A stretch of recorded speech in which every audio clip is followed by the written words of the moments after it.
Good morning everyone. Makulimlim na panahon ngayon dito sa Kuwait. Now, dito kami para sa biometric. This is the part of RDIA.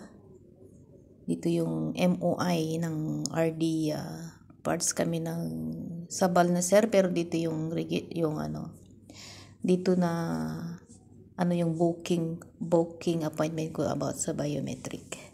Kasi nag-sign in lang kami through cellphone, kaya medyo matagal din ng niya kasi pila-pila din, maraming singit guys, kasi yung mga iba may appointment na directly sila, kaya sinisingit lang yung mga kagaya namin na sign in through sa cellphone.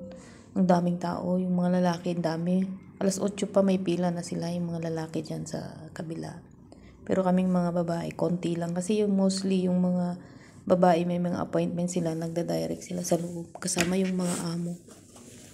Lalo na pag may kayo guys, connection kayo dito sa mga pulis, madali lang, direct na lang kayo, wag na mag-appointment. Sabihan nyo yung mga employer nyo, kung may kakilala silang mga pulis, mabilis yan, hindi na kayo pumipila, hindi kagaya namin. Diyos ko, ito, buti na lang nakisama yung panahon, hindi masyadong mainit, nakulimlim. Ngayon muulan-ulan pa, kaya tiyaga lang at saka tiis para maka-biometric, kasi important sa atin as workers here na gusto pa natin magtrabaho, inshallah, ala karim. Kaya tiyaga lang sa buhay, magpila, maghintay, kahit mainit na medyo makulimlim, malinsangan guys. Akala ko madali lang, kaya pala hindi ako nagdala ng tubig. Yan medyo maambon-ambon pa. Kaya sana wag lang bumagsak yung ulan ng todo, kasi kawawa kami dito lang sa labas guys, kasi yung space sa loob is limit lang yung tao kumbaga.